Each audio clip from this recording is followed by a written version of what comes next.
All right. Hi, everyone. Thank you so much for joining us. Good morning and welcome to Community Engagement in the Design Classroom, a global virtual celebration of student work. My name is Sarah Rutherford. I'm an associate professor of design at Cleveland State University, and I'm one of the co-organizers of this event, along with my friend and collaborator, Panina Childlaker, an assistant professor of communication design at Washington University in St. Louis. We have brought you all here together today to share the community partnership work happening in design classrooms across the world and to celebrate all of the faculty and students involved.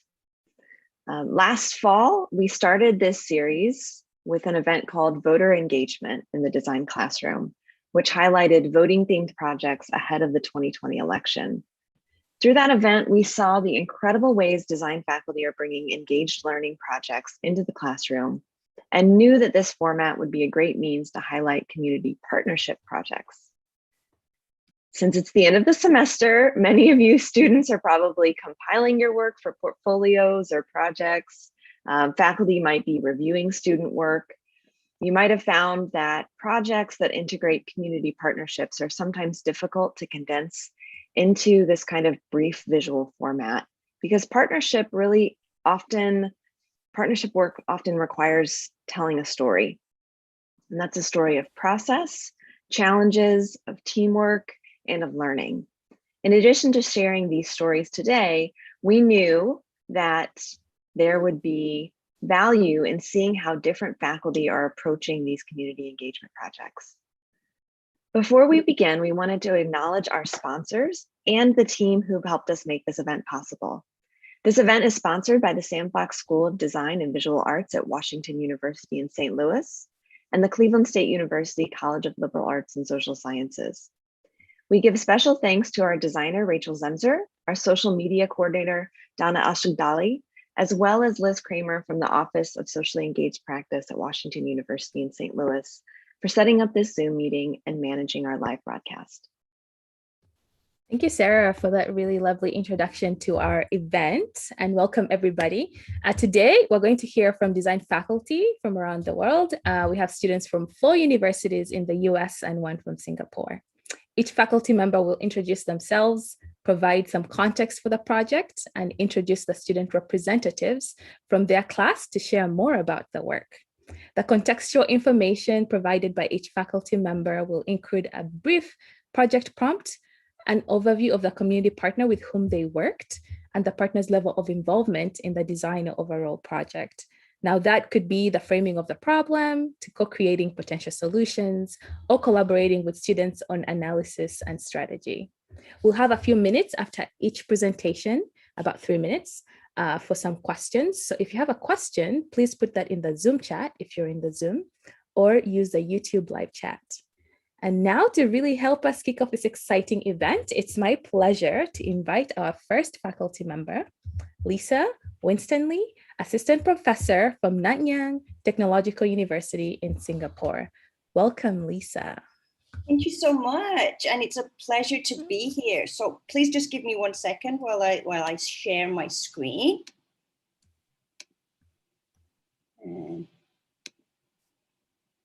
Just want to double check everyone can see this. Yeah, looks good. Okay, all right. So good morning to everybody over there in the US. It's a good evening here. I've had my coffee. It's about 11 p.m. So I'm so happy to be with you this evening, all the way from Singapore, and I'm totally happy to share with you our experiences internationally. Before I do start, I just want to acknowledge the colleagues who I co-taught this course with. They were absolutely fundamental in its success, so I have to give them the recognition that they deserve. And that is Associate Professor Prof. Pierre Sadiq, also from the School of Art, Design and Media in Singapore, and Prof. Tan Lei Po, Associate Prof. Tan Lei Po from the School of Material Science and Engineering. So a big thank you to you guys. Couldn't have done it without you. So now that the formalities are sort of over, I'd like to introduce you a little bit to our design thinking course. This was an elective module, so there were no prerequisites for our students to attend this. And it was quite experimental in format, in that not only were the faculty interdisciplinary, but the students were also split half from the School of ADM and half from Material Science Engineering. What we really wanted to do was to see how we could encourage designers and engineers to collaborate on a real world human-centric project and to build bridges through collaboration that was rooted in empathy. Our learning objectives were to engage students in the design thinking process and for them to develop solutions in response to a specific human-centric situation, and to design, prototype, and test with their end users. The brief was simply titled Empowering the Blind, and students were asked to work with the blind community in Singapore to try and understand what that meant for them from their perspective. And this is where our community partners came in. So we work really closely with Etch Empathy for the Blind, who are a local NGO who actively support the blind community in Singapore.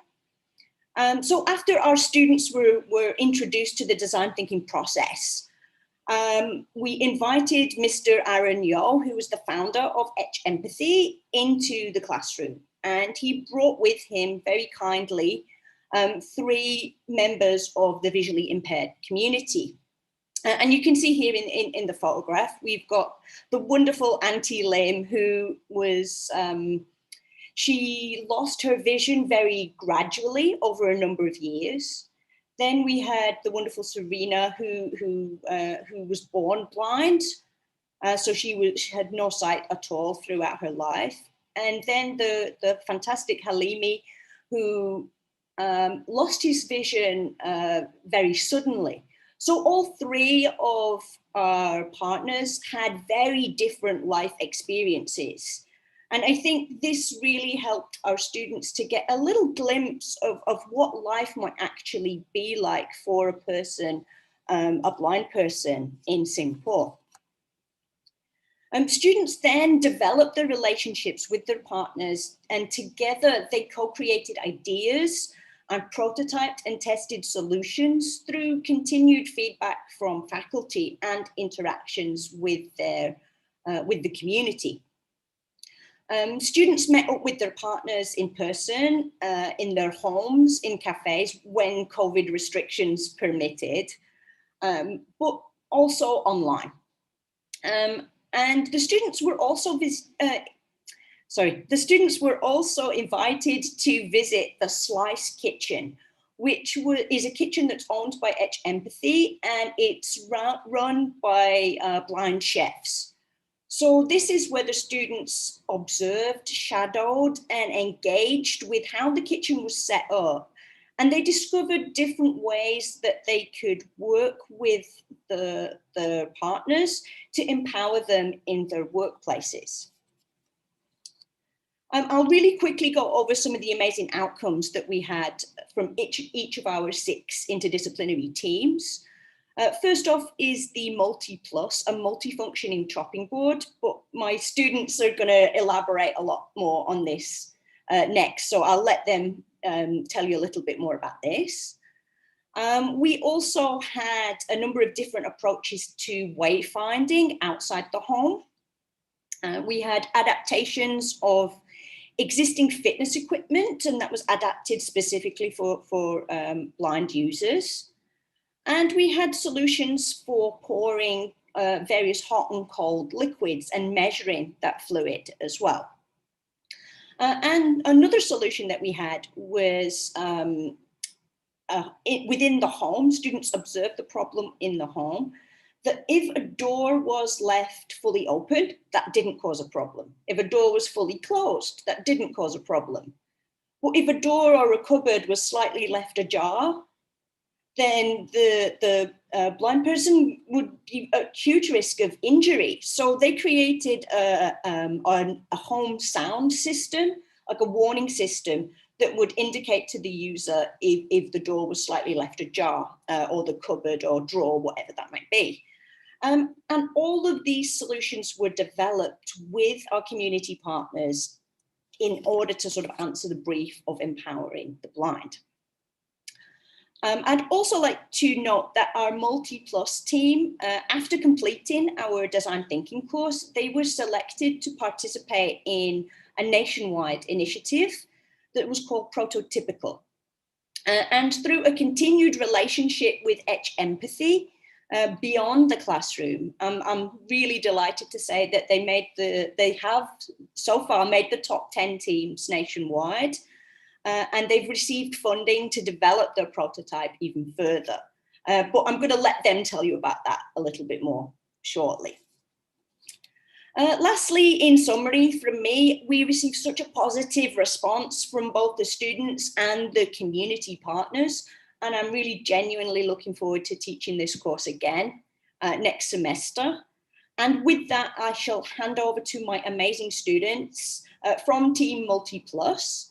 And that's Jasmine, Huiyi, and Zizian. So take it away, guys. Over to you. I will stop sharing my screen. Okay, thank you. Thank you, Lisa. Can you guys hear me? Yes, can. Just give me a moment to share the screen. Okay, yeah, so once again, thank you guys for this opportunity to allow us to speak over here today. So I would like to thank Lisa again. So good evening, everyone. So we are Multi-Plus. We are a group of passionate students from Nanyang Technological University of Singapore. And I'm Sixian together with Jasmine and also Huiyi. Okay, so before I begin, I would like to give you a brief introduction to our project Multi-Plus. It is an ergonomic chopping board with multi-function storage system made with 100% recycled HDPE plastic. It is both lightweight and malleable. Okay, so as Lisa mentioned earlier, we are currently working on a prototyping competition called Prototypical, organized by Audacity, JTC Corporation, and Singapore Polytechnic. So we have worked with industry experts to polish our ideas and are honored to be one of the top 10 teams selected to be funded to produce our prototypes. And we are currently preparing for our showcase at Singapore's first ever Prototypical Festival in June 2021. And the photos here are some documentations for the process throughout our journey so far. And furthermore, we are very blessed to team up with some cafes in Singapore, such as Atlas Coffee House, East Coast Commune, and Connect 71 in Singapore in helping with the recycling efforts of HDPE bottles. So as students, our roles in this partnership is to provide innovative solutions to problems that our clients face. To do so, we utilize expertise from our various backgrounds, such as design and also materials engineering. Through this collaboration in the design thinking process, we were able to bounce off ideas among the team to come up with a product that we believe will be useful and meaningful for our target audience. And beyond the school context, we present ourselves as the middleman by pitching our ideas to various mentors and organizations in Prototypical, allowing us to identify how we could better improve our product marketability. By doing so, it increases the opportunity of scaling up our project and identifying the pain points of our target audience. Being able to work with our community partner, Etch Empathy, has definitely brought about a purpose for our project. And through them, we were provided with the opportunity to connect, communicate, and also empathize with visually impaired individuals. It allowed us to see the struggles they face in a world that is catered to the majority. So through conversing with them, the project became extremely meaningful to us because the idea of what we are building will have the potential to impact many lives of the visually impaired in our community. Moreover, the partnership with both Etch Empathy and visually impaired individuals has substantially assisted with our learning in the design thinking process. As being able to work hand in hand with our target audience, we were able to constantly gather feedback through user testing to come up with better prototypes that serve the user's needs. So it is clear that lives of people around the world has been strongly affected by the disruptive effect of COVID-19. So during this period of time, there were definitely restrictions and rules we have to follow, and it has affected the way we engage and also conduct our research. For starters, many classes were actually held online, but we were extremely lucky to have physical class instead, as my friends and I will definitely agree that physical classes are more substantial than having online lessons. So furthermore, we conducted site visits to the Slice Kitchen as mentioned by Lisa. It is a cafe fully run by our visually impaired friends to understand how the chefs prepare and cook in a kitchen setting. And however, due to the restrictions of our government to curb the spread of COVID-19, actually large numbers of people are not allowed to be within the kitchen itself. So our team had to make multiple shop visits to conduct our research and to gather sufficient information. And apart from the Slice Kitchen, we were supposed to conduct site study for our target audience, meaning apart from a cafe, how does a visually impaired individual prepare and cook within the comfort of their own homes? But once again, due to the danger of COVID-19, we decided not to visit their home as it is not advisable. Lastly, my team would say that there were definitely challenges in regards to how we deal with the project, but thankfully, due to the advancement of technology, we were able to work and conduct our research remotely. The purpose of our project is to improve workflow for a visually impaired individual and lowering the barrier to entry for these individuals to prepare their own food. We hope that through our project, we eventually be able to allow and empower them to feel confident in performing tasks within or outside the kitchen. Furthermore, the decision of using 100% recycled plastic was our team's effort in being environmental friendly, which also helped cut costs and involve the community in recycling effort as well. Ultimately, we are very grateful for all the opportunities presented to us through design thinking. We realize that many products in the market are generally catered for the masses. So to be able to understand the needs, to design for a specific user in mind, and the ability to actualize the idea was what kept us going. It was definitely a learning experience that my team members and I truly enjoyed, as we were able to translate the pain point of our target audience into a product that visually impaired individuals or even elderly and children would benefit from. And yeah, this concludes my presentation. Thank you very much. Thank you, Sis-Yan. Thank you so much, Lisa, and your student team. Really phenomenal. I was just starting to leave a comment in the chat about how just multifaceted the project is. So we have a few minutes now for some questions. If there are any people in the audience that would like to ask questions, or if you're watching us on YouTube, feel free to use the chat as well, which we'll monitor. But maybe just to get us started, I was curious about the duration of the project. How long did it take? And were there other projects that happened during the semester? Because this was a lot to do. Yes, this was a big old project. No, we gave the students the entire semester. We have like a 13-week semester. So I guess the first sort of 1 or 2 weeks, we're introducing the students to the design thinking process itself and getting them comfortable with what that meant. And I mean, a lot of our design students were already somewhat familiar with it, I would think, but I think it was quite a new experience for our engineering students. So we needed to get them comfortable with what the actual process that they were going to go through first. And then they were given free rein of how to plan the project. There were like 3 assignments. The main assignment was to follow the design thinking process to create a product or service or end outcome as a sort of mid-fidelity prototype, which could be presented to their clients.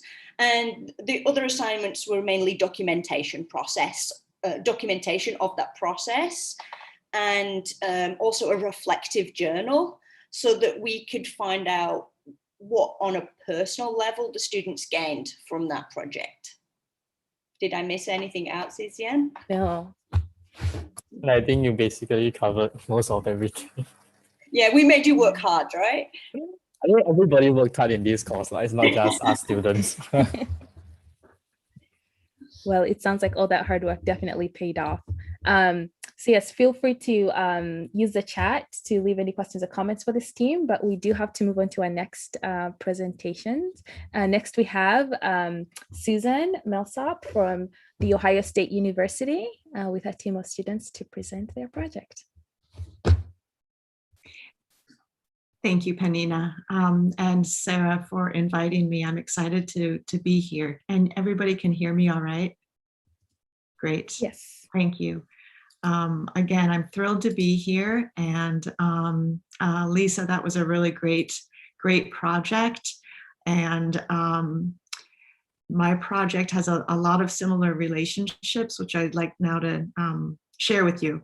So this is called Voices of Franklinton, and it's a long title, but I'll get into what it actually means. This is engaging socially and environmentally innovative change agents in Franklinton, Ohio, through design. So much of my work actually is around working directly with nonprofit and building community-based relationships or partnerships with them, and then leveraging the design techniques, practices, design thinking as ways to amplify their work, the community work that they do, and to advocate for the change agents that they are.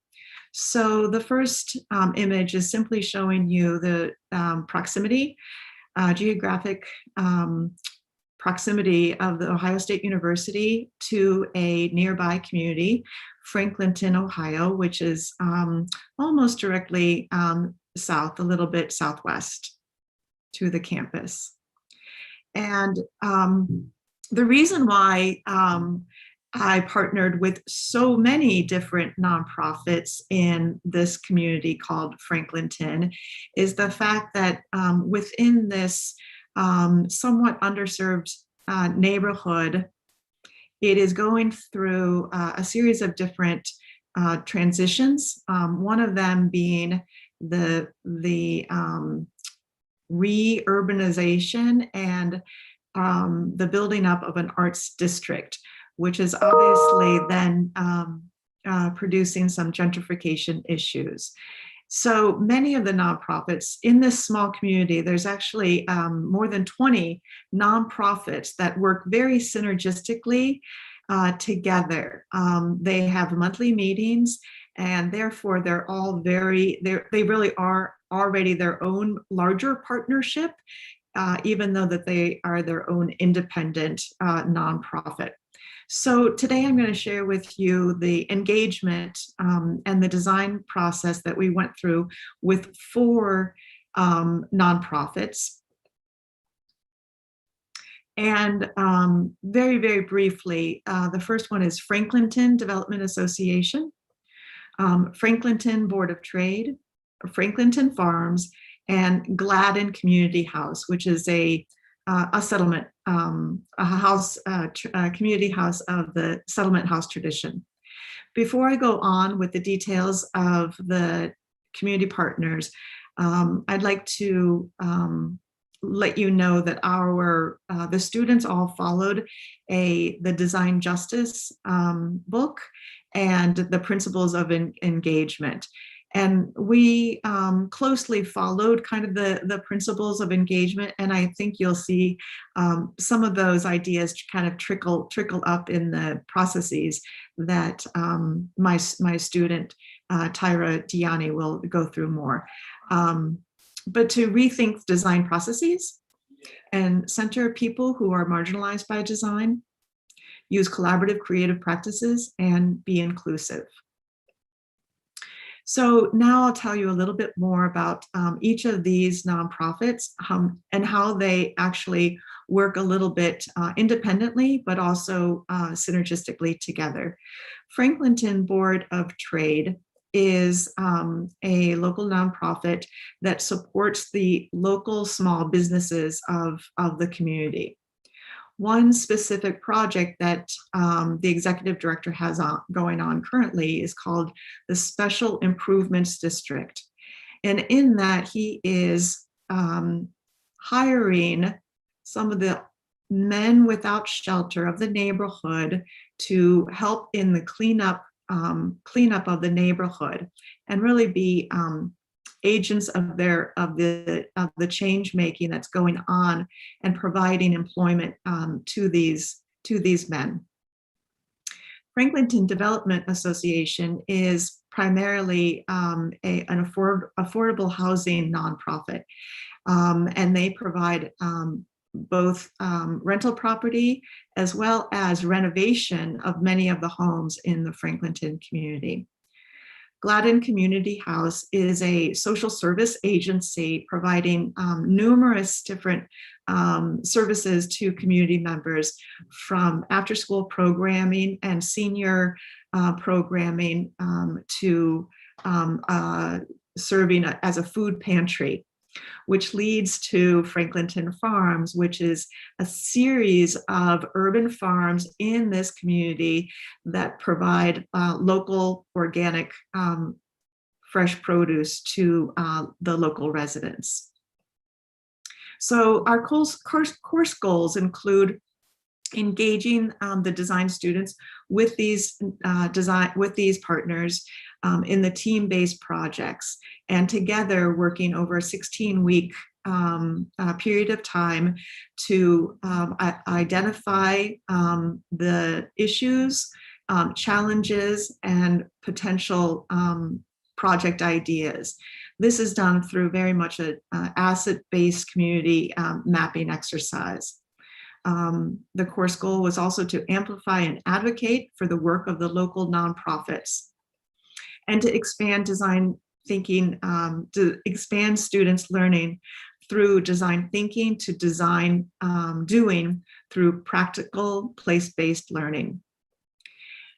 I've prepared this slide for you to demonstrate a little bit of the process that we go through, which is the double diamond approach, and I've provided a timeline here at the bottom. Again, it was a 16-week long project, and the beginning first 4 weeks is about meeting and a discovery journey.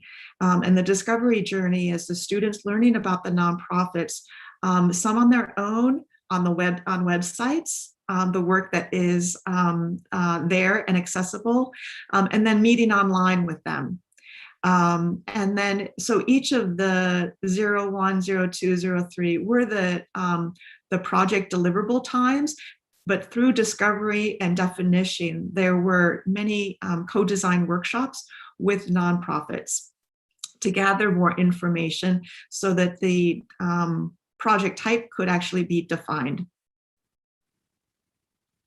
So very quickly, Franklinton Board of Trade, with men and women coming into this new place and needing a space to drop off their bags and get various tools. In this simple room, we developed basically a utility, a graphically oriented utility space with pegboards and a new workbench, and a graphic that was representative of the neighborhood community, with the river and roads of Franklinton.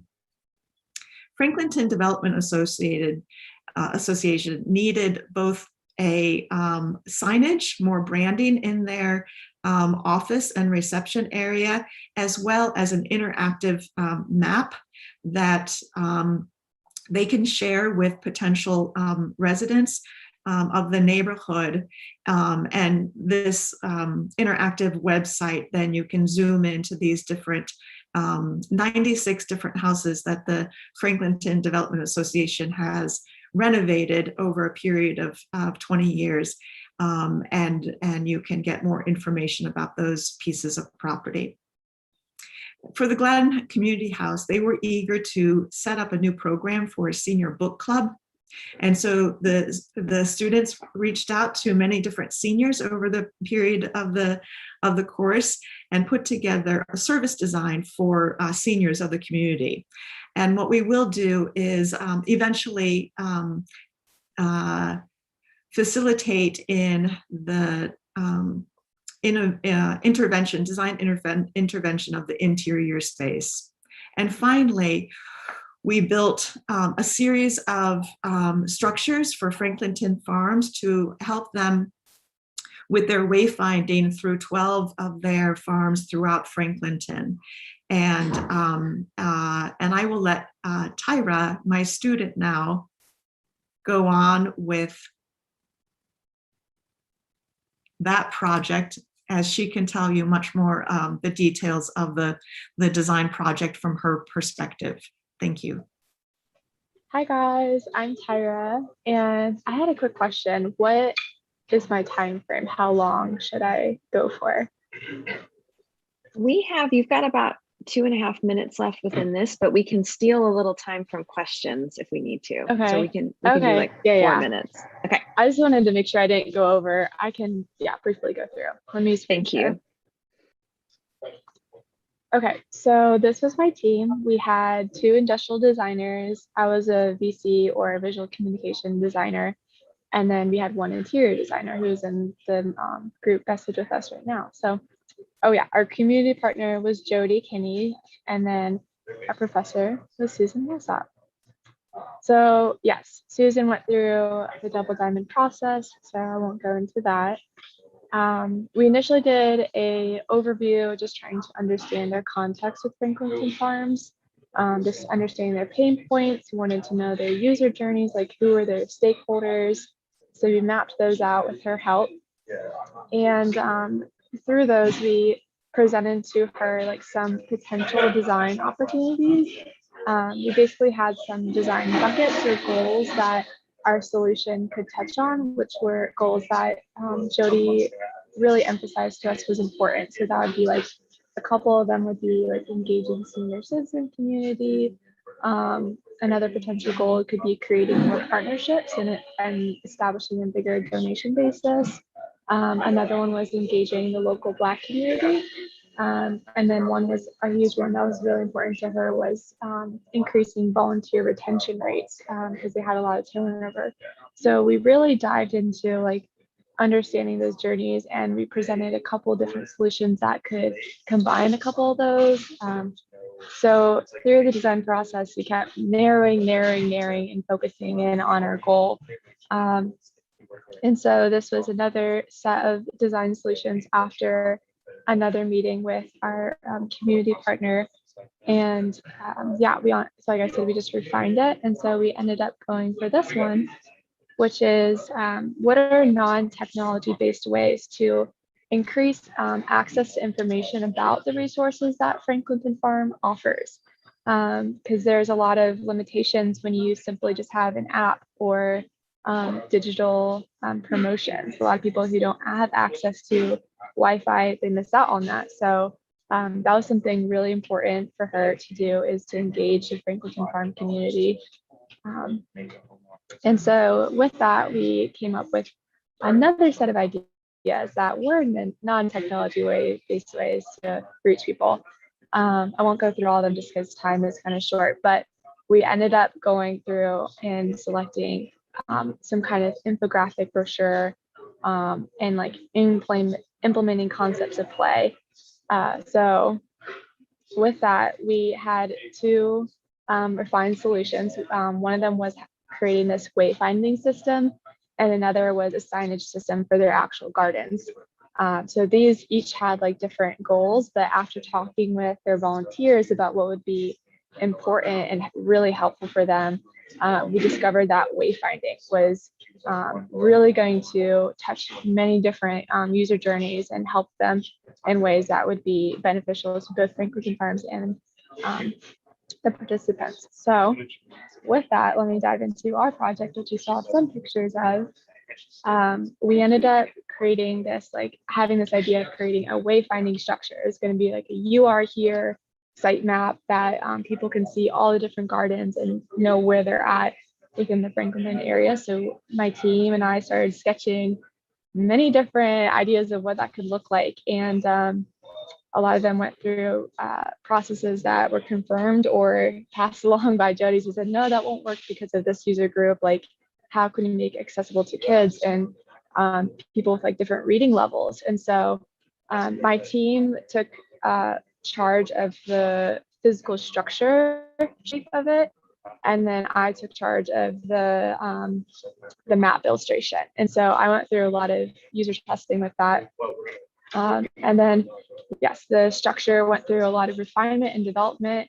They ended up going for this like triangular shape with this idea 3, but then they also wanted to incorporate these wood slats so that plants could grow, so they could grow like sugar snap peas. So it had a multi-purpose. It wasn't just a sign. It would be something that, yeah, it looked beautiful, had aesthetics, that had functionality, and that was readable and helpful.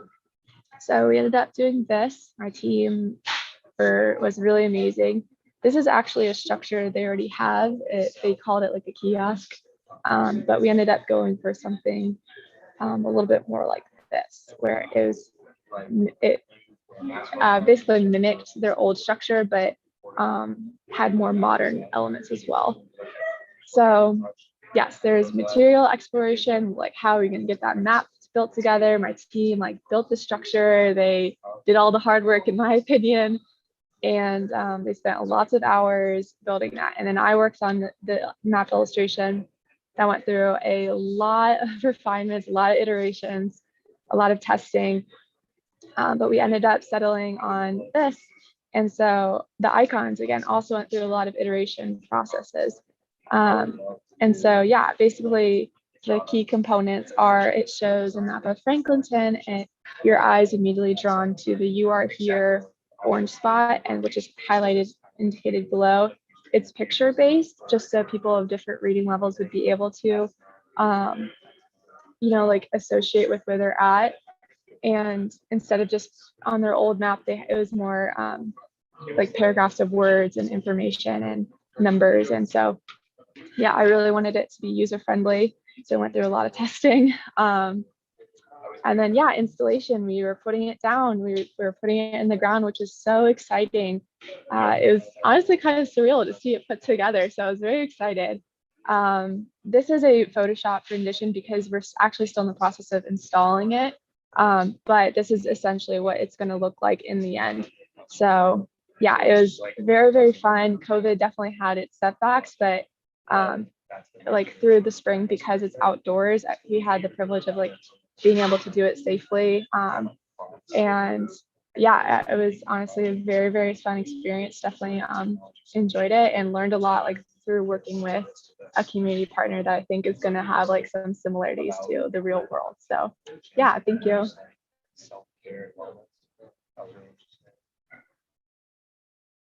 Thank you, Tara and Susan. It must have been really gratifying to do something physical in a time when, we are so stuck in our digital spaces.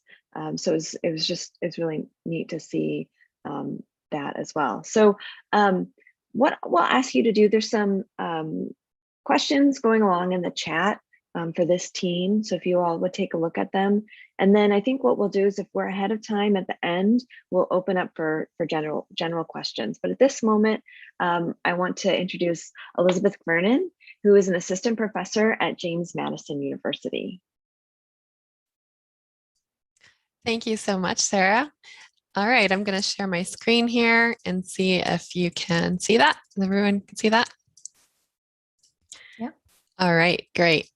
Well, welcome, and thank you so much. It's been really interesting to hear about these other projects. I'm so inspired. So we have a little bit of a different type of project. So I worked this semester.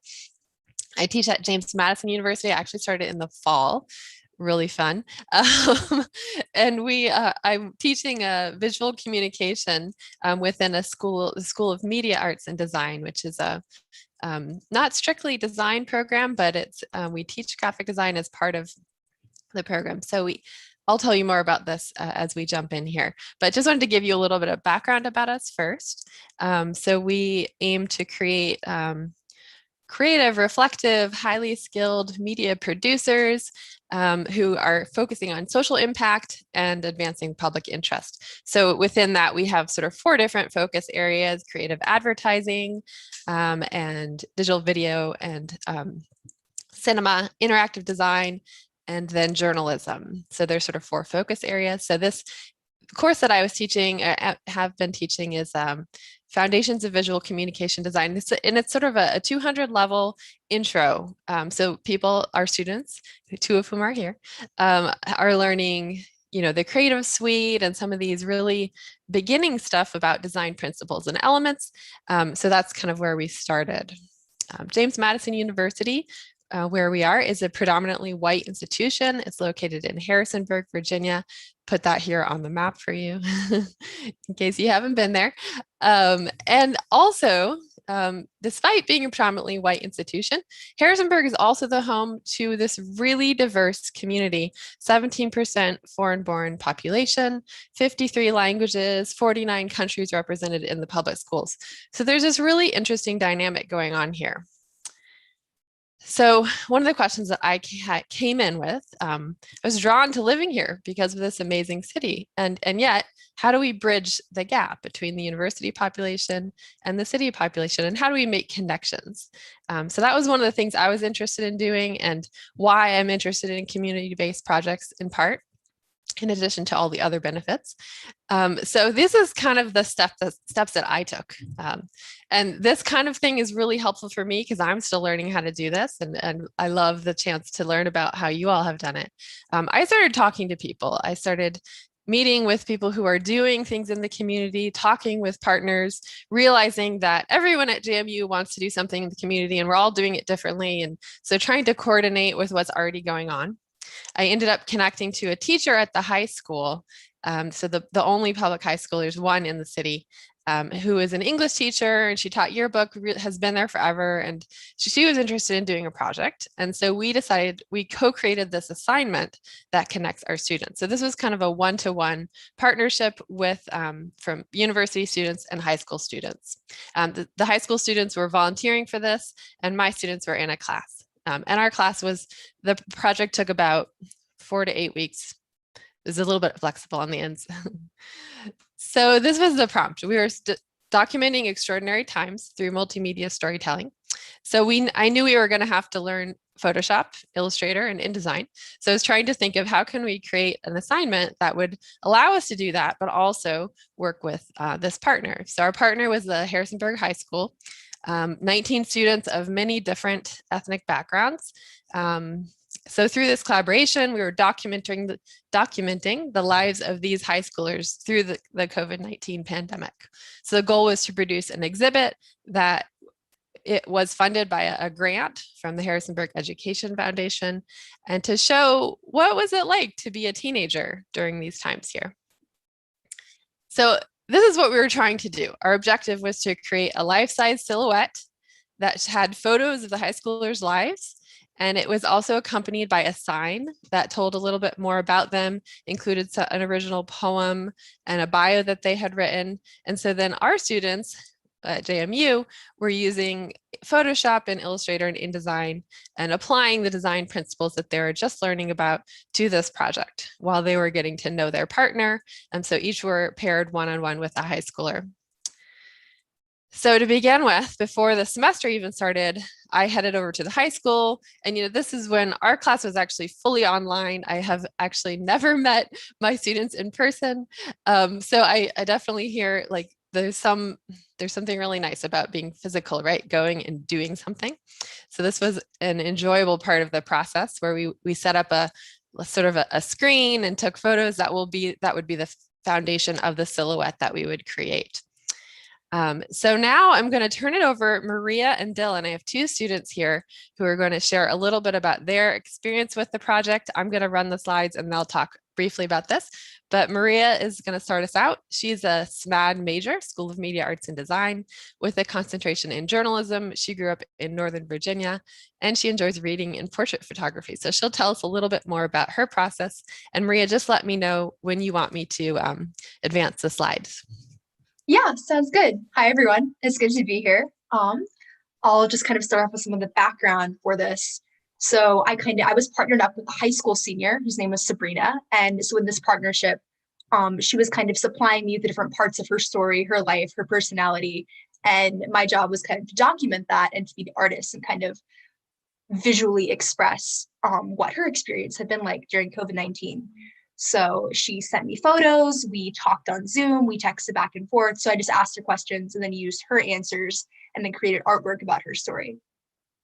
So the overall goal of this project was kind of like to bring different communities into a project where we could work alongside each other. And that resonated a lot for me as I approached this opportunity. I'm actually a transfer student. I transferred to JMU last fall after doing my first 2 years at community college. And this was in the middle of a pandemic. I did not expect to foster that many connections in my first year in a new school, like within university circles, let alone with high school students in a town that I didn't grow up in. But this is my chance to like almost get to know Harrisonburg a little bit better. Because as I learned to tell Sabrina's story through design, I felt a lot more connected to this really new and really exciting community through the project. So the main barrier to this project is it's really personal and it requires a lot of communication. And I never got to meet her in person. I have never even met Professor Caverna in person. Everything was online because of COVID-19. So we had to find different ways of communicating. So Zoom, and then, yeah, there's other forms of online communication really made all of this possible. Sabrina and I talked over Zoom through a discussion arranged by Professor Caverna, and then then we just texted back and forth if we needed to, or communicated over email. And I think because our interactions were really limited to the digital sphere, we made them very purposeful. Like we made them count. We used the time that we had pretty wisely. So kind of looking at the process of this, throughout kind of the time that I spent talking with Sabrina, I tried to get a really good image in my head of like what she's like and what her life's been like. I'm a journalist, so I kind of went like to interview mode. And like after all of that, like getting to hear her story and getting the photos from her, I sort of had this idea of the story I wanted to tell. So I wanted to use images that she sent of nature and the outdoors and family and ideas that mattered to her, and I combined them into the silhouette, which I'll show you in a minute. I wanted to kind of demonstrate the way that she lived life in COVID with her family close and like the beauty of nature surrounding her. And then overall, these designs required the use of programs that Professor Caverna mentioned, Photoshop, Illustrator, InDesign, and they were challenging for me at first. I went through several drafts before I was able to come up with one that I felt like was good. But in the end, I was pretty proud of what I was able to create. Next slide, please. So these are my final drafts of a silhouette that told Sabrina's story.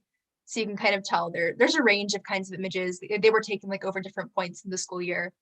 And I felt like that really expressed the story that I wanted to tell about her. And then on the sign, basically I used like these little illustrations of objects that are meaningful to her. So she wasn't like initially sure really what she wanted to do, but she thought like a camera because she does photography.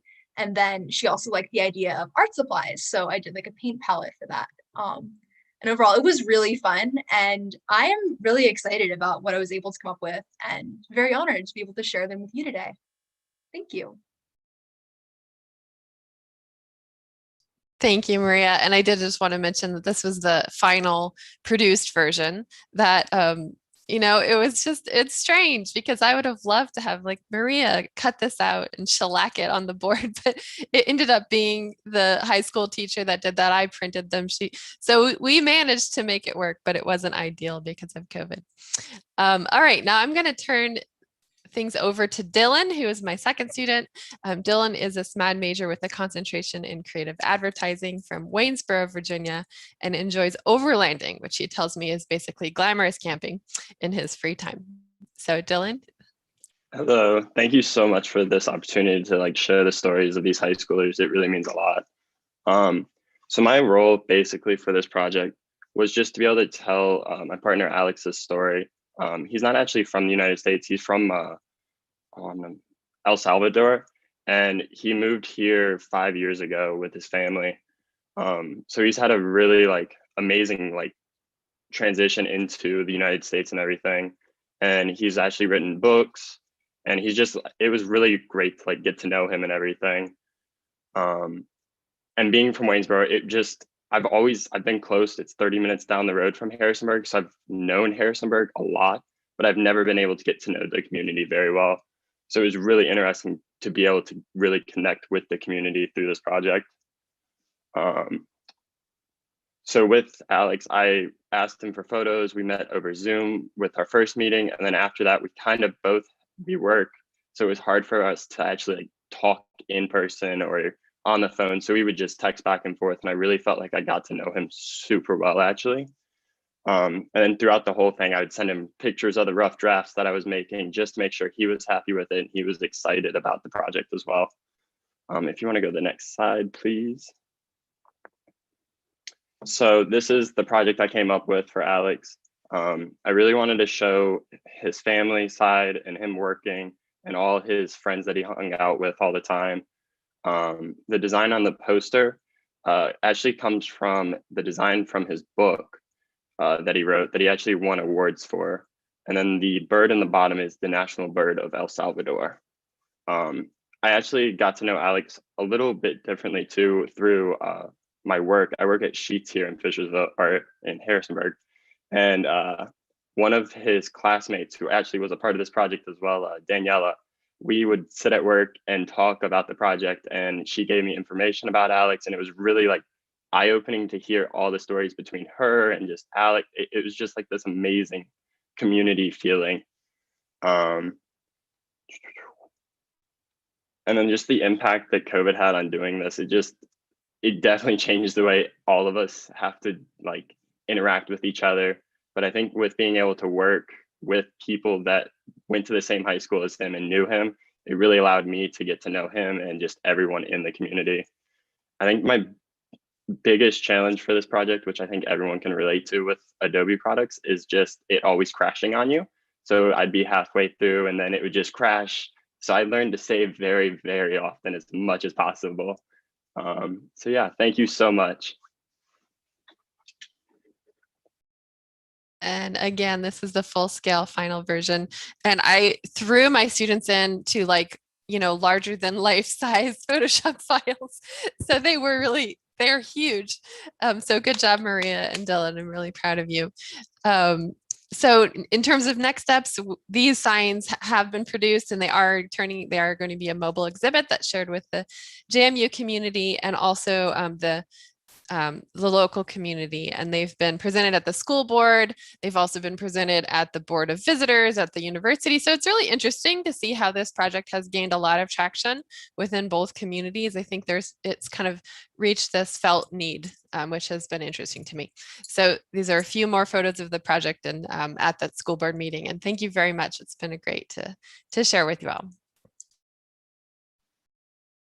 Thanks, Elizabeth. I think we often see these kind of projects within the context of an upper division course or something that's specifically research focused, or like with Lisa, design thinking. It's really cool to see this integrated into like technology foundations, essentially. And it's kind of giving me new ideas for how to think about doing something like this. We do have like a minute if there's anyone that wants to ask a question of Elizabeth or her students right at this moment. You can put that in the chat or unmute.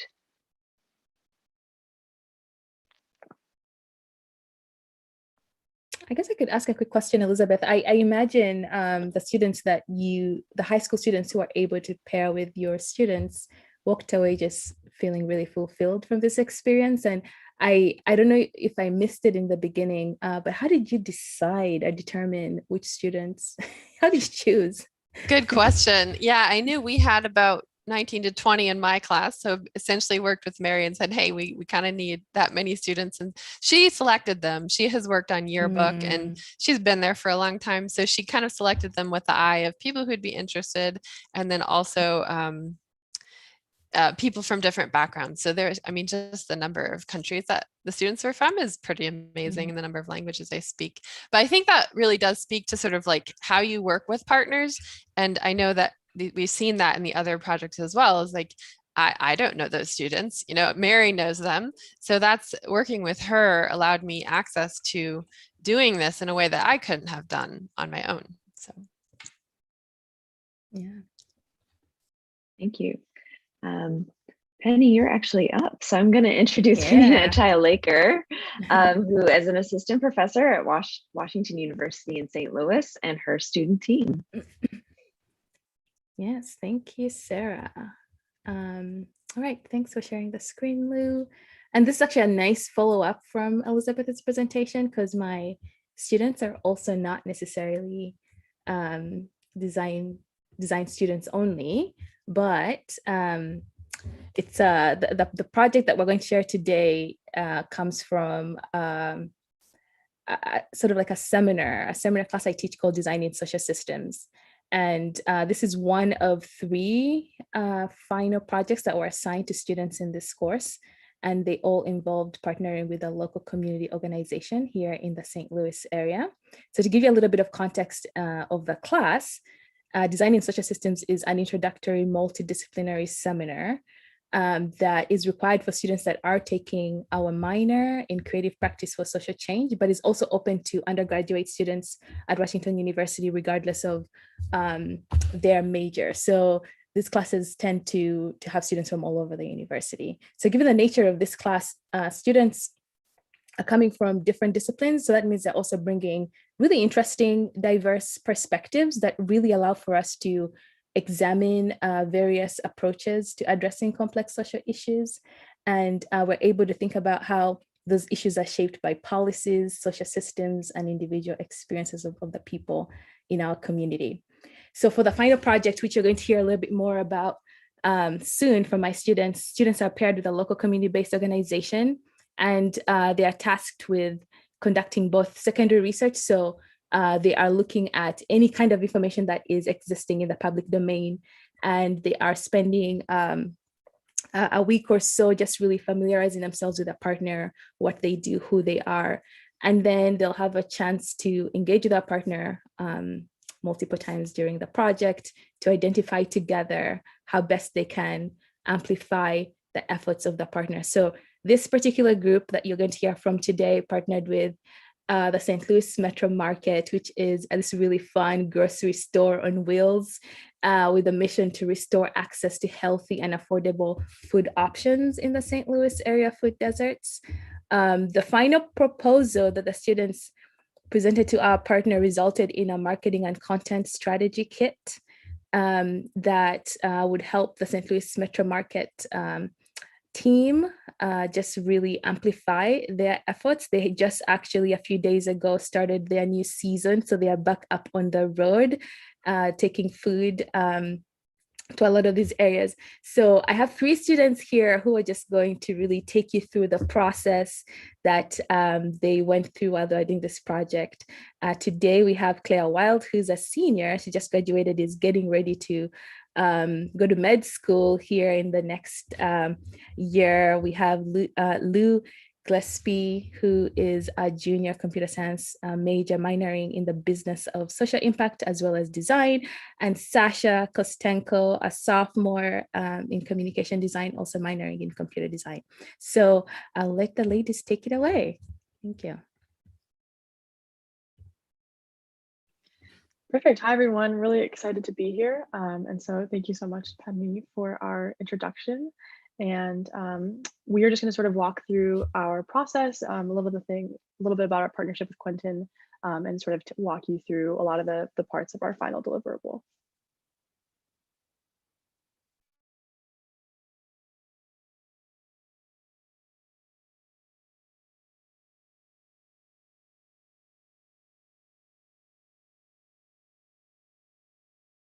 Lou is can't hear if anyone is saying anything. Oh, sorry. Sasha. My internet just cut out, Claire. Yes, to start off, so sorry. Is everyone able to hear me okay? Mm-hmm. Okay, yeah, so to start us off, our role was to better understand our community partner, the St. Louis Metro Market, through research and also by engaging consistently with Quentin throughout our process, and understand how we can best serve them using our skills.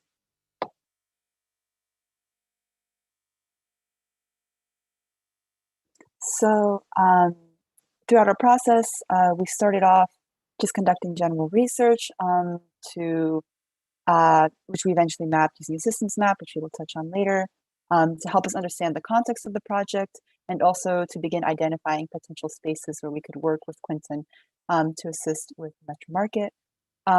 Then we moved on, getting feedback from Quentin, and in response to the feedback, developing a content strategy based around some of what we identified as spaces to work in. And finally, again, in response to this feedback, we also work to develop a potential outreach position within the Metro Market to help kind of the long-term impact of some of this work and this project, and also on that note, a system of impact measurement to also measure the success of the project and some of these techniques.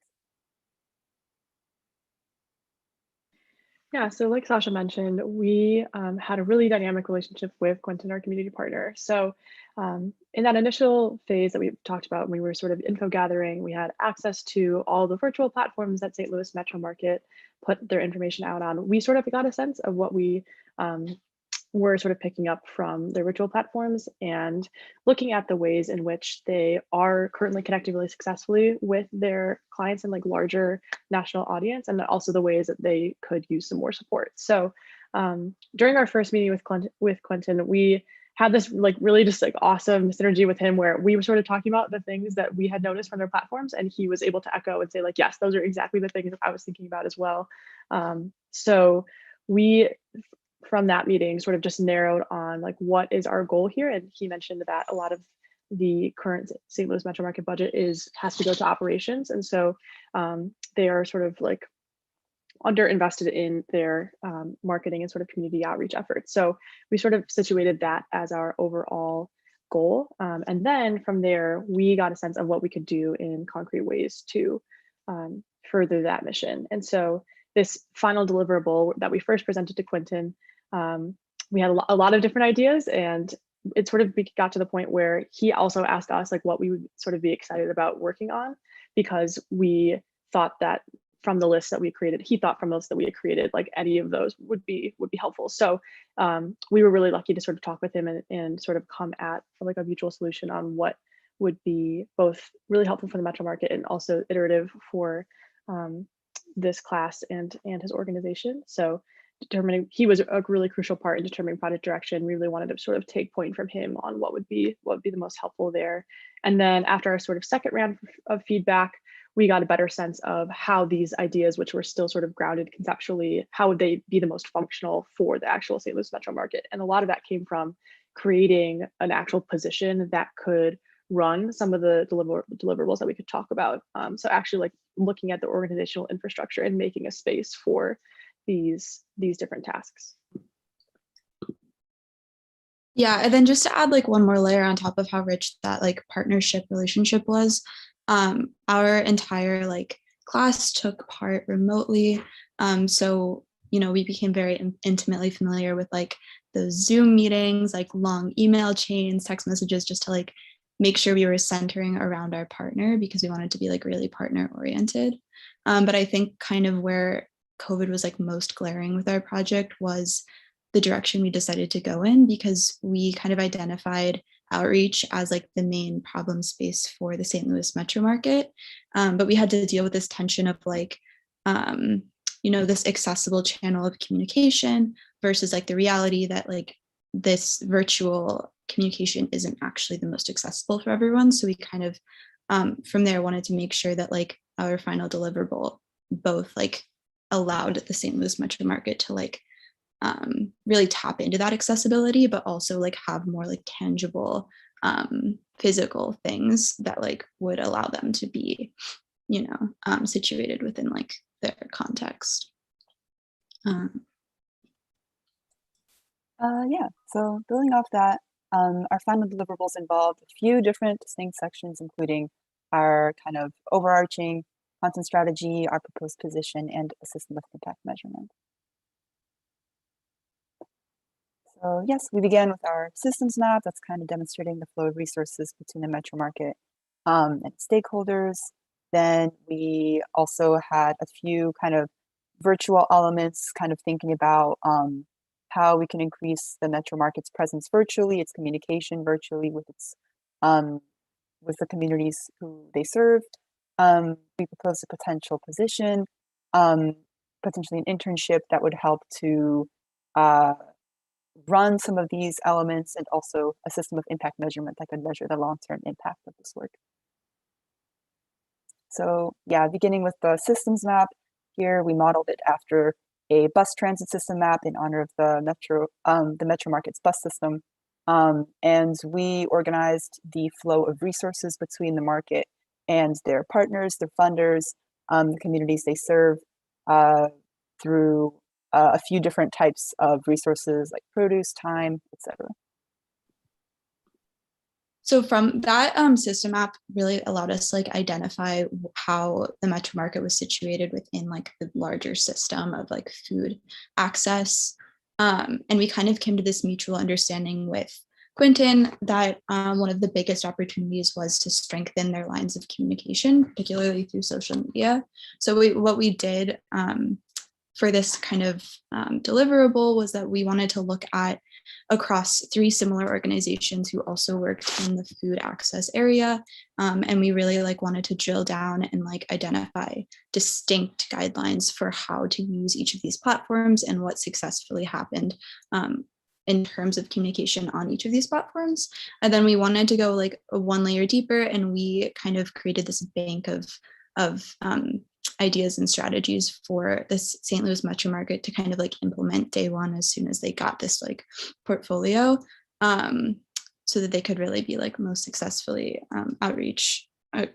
reaching to the community, especially since their season has just begun. For example, like the last bullet you see like is this idea of maybe like creating these community recipe making videos in order to like really highlight the produce that they're selling. And then kind of like 1 step past that is we wanted to like really create this visual that would identify all of those strategies on this like time axis, so that they could understand like what the spread of information was going to look like and whether it was like kind of evenly distributed. And so we broke that down from weekly, bi-weekly, and monthly. And again, that was like based on analysis from a lot of really like similar successful organizations. And then also you can see that off-season section, which we decided to even look further into because based off of conversations and feedback we were having with Quentin along the way, this is something we like hadn't initially considered, but he was mentioning was like kind of a pain point for him. So we wanted to identify what would make the most sense for just the weeks leading up to the the start of the season, particularly just like keeping in mind that one of the biggest things weighing on their minds is how the St. Louis Metro Market can kind of how you can capture that energy when the Metro Market isn't physically in the locations, because it is a very like physical organization, and they have to deal with like not being in the community like during transit times, and then also just like physically not running during the off season. Perfect. And I know in the interest of time, I'm just going to talk about this briefly so we can keep going, but this was sort of a description of what the intern that sort of runs community outreach could look like. One of the things that Quentin mentioned was that this would sort of be underutilized if this person couldn't actually like physically connect with their community members. So rather than this sort of just being like your quote unquote social media intern, it's very much grounded in this idea of community outreach and like creating and sustaining physical relationships with people on the site of the Metro Market and also online. So, and then on the right is just a list of proposed responsibilities for that position within the Metro Market. And then finally, we wanted to really ground all of this, all these insights into kind of a measurement strategy, because they do have current impact measurement means, which include like people visiting the bus, how much produce is sold, et cetera. But with all these recommendations, we wanted to like understand how these strategies could actually like fit into the greater system of how they're operating currently. So we created this kind of physical survey that we envision would happen on the bus as people were entering or exiting. And kind of something interesting to note is that we even iterated on this survey itself, because we learned previously we had the neighborhood question be like just a checkbox. But then we learned that a lot of people actually visit this metro market from communities that aren't even the ones that the metro market specifically visits. So it's really interesting to kind of further gain knowledge on like what geographically that's looking like for visitors of the metro market. So that is pretty much what that project looked like. And we're open to fielding any questions now. Thank you so much, Claire, Lou, and Sasha for that presentation. And Sarah, I think that's our time. We'll engage any questions in the chat for now so that we can let the next presenter get on. Yeah, and so we will, thank you, Penny and students. We are going to close this out with Arkana Shakara, who is an associate professor at Illinois State University. She's actually our only, besides Penny, our repeat presenter. She and her students and other students participated in the fall in the voter engagement event. So we're so glad to welcome her back with a new crop of students and a new crop of projects to share with us today. Hi, everyone. Thank you, Sarah and Penny, for inviting. This is great. So far, it's been so wonderful, and listening to all these amazing projects. It's extremely inspiring. Thank you, everyone.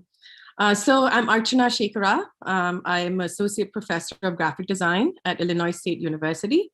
And my students, Hannah Piemonte and Rhiannon Kelly, are joining this presentation as well. And I'll share my screen.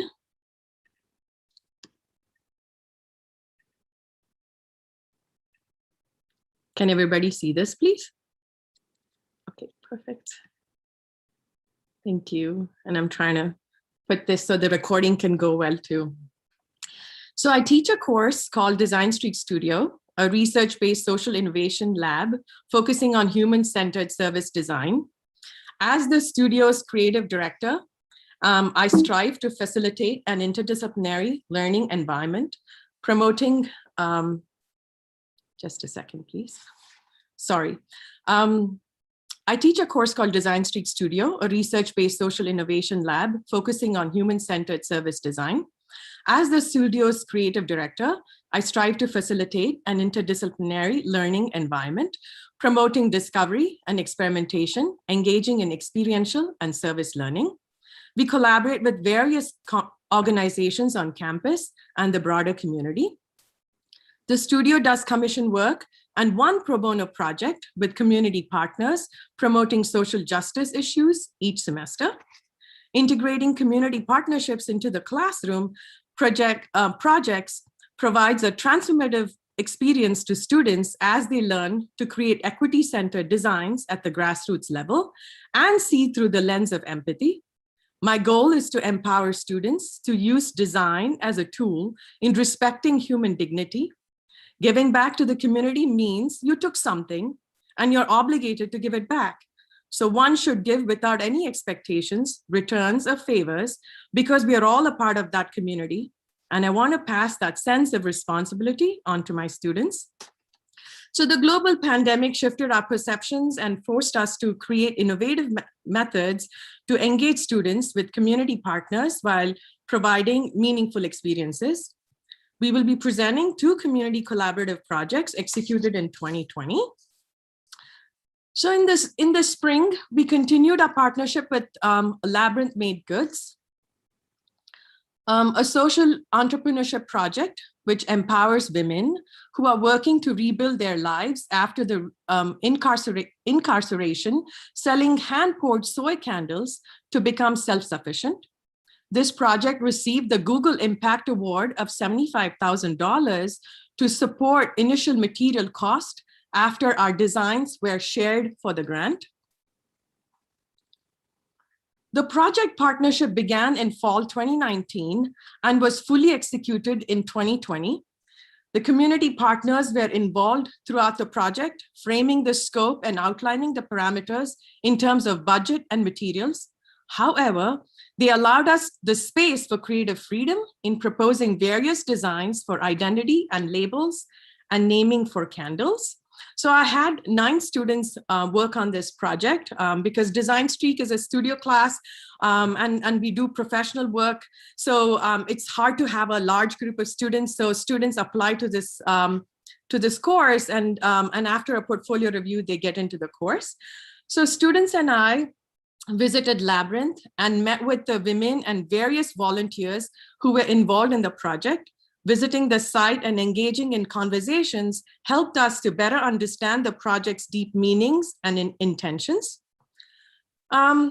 This was our brainstorming wall in the Design Streak classroom. So we received dark candle jars for seasonal candles and white jar for a specialty candle and the text for label and packaging. It was an open canvas to propose ideas as we brainstormed brand identity, strategies for brand marketing, competition, and sustainability. We proposed ways to tell the unique stories of Labyrinth women, to humanize and connect with consumers. We had to be mindful of cost and the ease of assembling the materials, create simple templates so the women can take over the project and stay within brand guidelines. We proposed 3 options to the clients and they loved something from each option. That's so typical, isn't it? And they desired to combine them. So in the spring of 2020, 4 students who continued Design Streak worked on the project by meeting virtually and receiving feedback during class time. In March 2020, we presented final designs to the community collaborators. The project timeline seemed really rigorous since they had a strict deadline to launch the product in June. I'm inviting my student Hannah Piemonte to share her involvement and design process. Hannah? Hi, I'm Hannah. So I worked with a team of 3 other designers to create this project, and which was a 5-part series of candles for each season. So we created one for spring, summer, autumn, and winter, and finally a specialty candle called Serenity. So as a team, we collaborated throughout the design process, and though we each had a hand in every step of the process, my role was mainly to develop the concepts for each candle's unique illustration.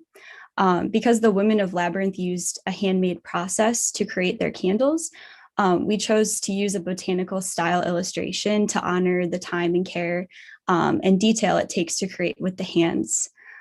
So we initially chose 4 elements of nature to represent each season, and each one contained a metaphorical meaning.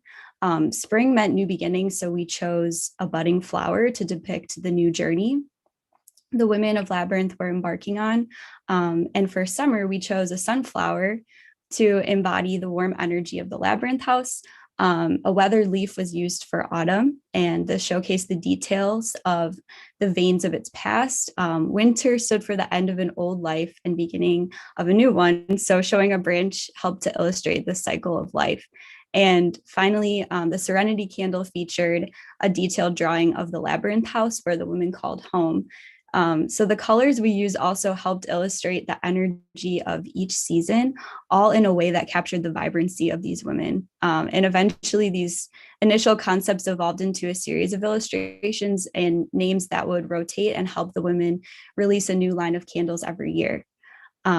So since Labyrinth made good, liked all 3 of the concepts from our first semester's presentation, we were posed with the challenge of taking the best elements from each and combining them into a single proposal. So my team and I worked together to bring the most favorite elements from our conversation into our design. And so we ended up using a black background for a specialty Serenity candle, as you can see here, and a sans serif typeface for simplicity and also the botanical illustrations. So collaborating on such a big task seemed daunting, but I was lucky to be on the same page with my team. We weren't creating this design for our personal gain, but for the benefit of these women. So meeting the women and having their stories in mind while designing gave us a shared sense of empathy for this project. And I think the biggest challenge happened when COVID-19 hit and we were suddenly faced with the new style of working from home and calling each other over Zoom. But it was hard at times, and it was also hard when more than one of us were working on one thing at a time. But the way we combated this was by being understanding of each other. So since we were all in this new situation out of the blue. We had to know that our workflow would be a little bit different. But this didn't change how hard we worked because we knew the deadline was really important to the client, to Labyrinth. So I had many takeaways from this project, and I think most notably was learning to design with empathy. So we learned the importance of this through our client and seeing the power that design can hold for the community. But in addition to this, the struggle of readjusting due to COVID made us even more aware of the importance of designing with empathy towards our fellow designers too. So it was such a rewarding project, and these lessons will and have carried me through a lot of challenges I faced in the design world. So I'm really grateful for that. Thank you so much, Hannah. That was great. Thank you. So the second project was concept and promotional materials for the McLean County Museum of History's Breaking Bread, a 10-part program series designed to explore stories of migration, immigration, adaptation, appropriation, preservation, and sustentation in McLean County. So all this vision that you see is written by the folks from the McLean County Museum of History, and I borrowed that language. It's just so beautifully and well written. Several community organizations like PN Welcoming, Not in Our Town, came together during the summer of 2020 to host a lecture series featuring migrant community history, treatment, and growth in McLean County. So as an immigrant living in the United States for 3 decades, this project was very important to me. I was involved in the planning committee and proposed to present the series through food. I have been engaging in self-initiated participatory projects, investigating and understanding transcultural identity, heritage, home, and memory through cuisine. Breaking Bread brings local people from various cultural backgrounds to share their migration stories, experiences, and traditional recipes. Cultures are celebrated, promoting deeper understanding and appreciation. The series are currently hosted virtually and hope to transition to in-person events this summer. Community partners from various organizations visited the studio to talk about the series and were invited back to the studio for project presentation. Community partners were involved in framing the problem and trusted the creative process offered by Design Street. As a faculty of color, teaching in a historically white institution, it's hard to do it all. Students at times seek validation from people who look like them and share similar experiences.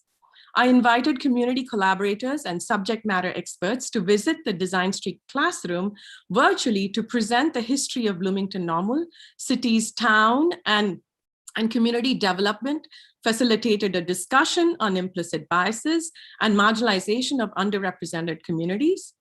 The collaboration also brought new cross-cultural awareness and understandings and sensitivity into the studio lab.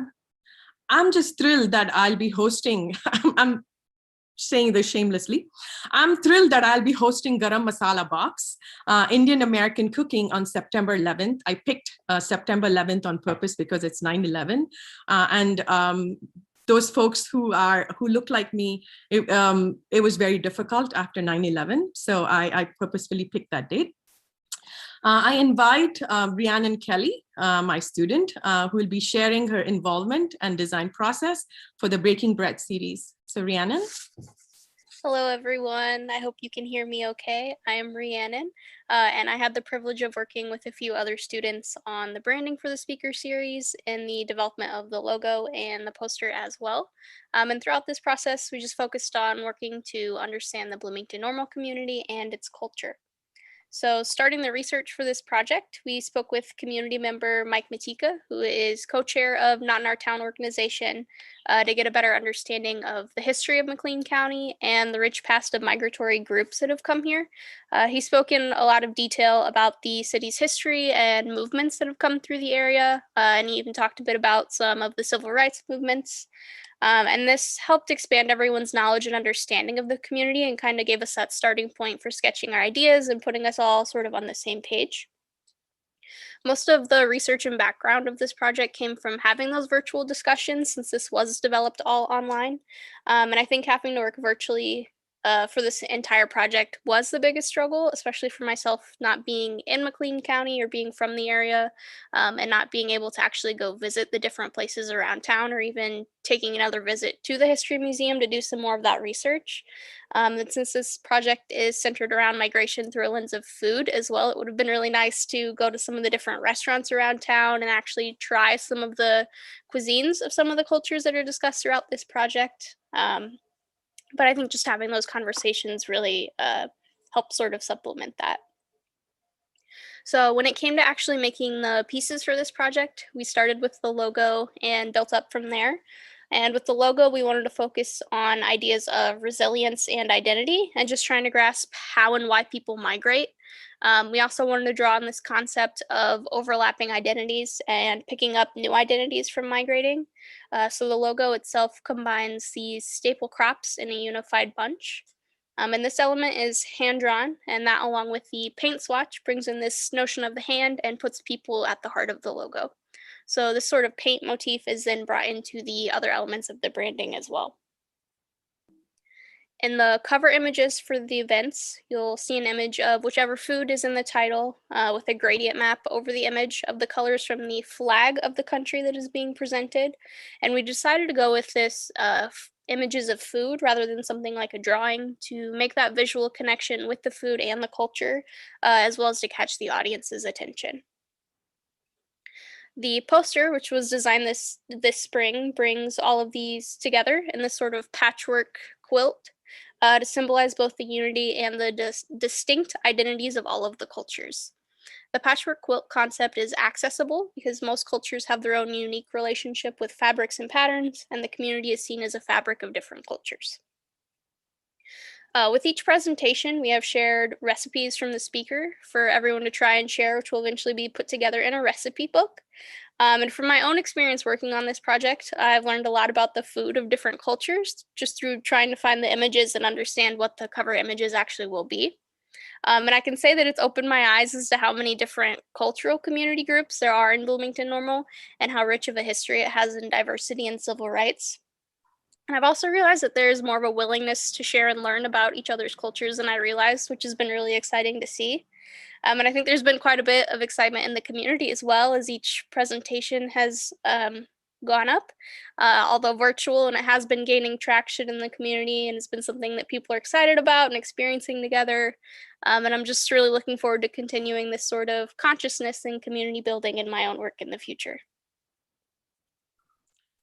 Thank you so much, Rhiannon. And just like piggybacking on what Rhiannon said, there's more than 200 people or so who joined those Zoom interactions and meetings listening to this, the Breaking Bread series. So this has become a pretty hit in our town. So moving forward, I look forward to continued engagement this fall, as we will be rebranding the small city of Atlanta, Illinois, not the large city of Atlanta, but the small city of Atlanta, Illinois, which is known for the historic Route 66. Design Streak will be celebrating its 40th anniversary, and students and I are currently designing a commemorative book showcasing the studio's history, projects, testimonials from collaborators, alumni, and students. So thanks to Sarah and Penina again for reaching out to me and including Design Streak in this presentation. Thank you to all my peers who presented and all the students who presented today, and take care and have a wonderful summer.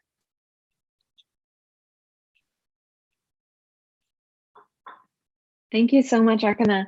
I have to say, again, it's just stunning to hear these experiences through the lens of the students.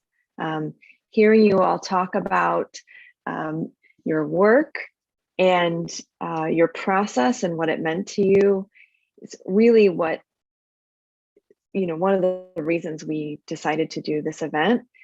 Thank you to the faculty for putting together these partnership projects for your students. They require extra workload in a normal semester, and to do all of this, to do this outreach, to coordinate these processes in the midst of a global pandemic was an even larger ask. So thank you, faculty, for what you've done for your students. Thank you, students, for your committed engagement in these projects. and for sharing your work with us today. We're gonna wrap up here today. This is the end of the event. So again, thank you all for joining us. This has been live streamed on YouTube, and a recording of that will be up shortly on the Sam Fox School YouTube channel. So that will be available later today. You can come back.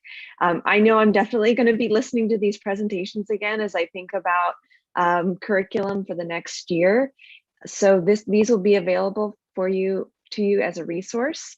And in the coming weeks, we'll be sharing work from these projects on our Instagram account in the design classroom. I'll put that in the chat for you. And thank you all so much.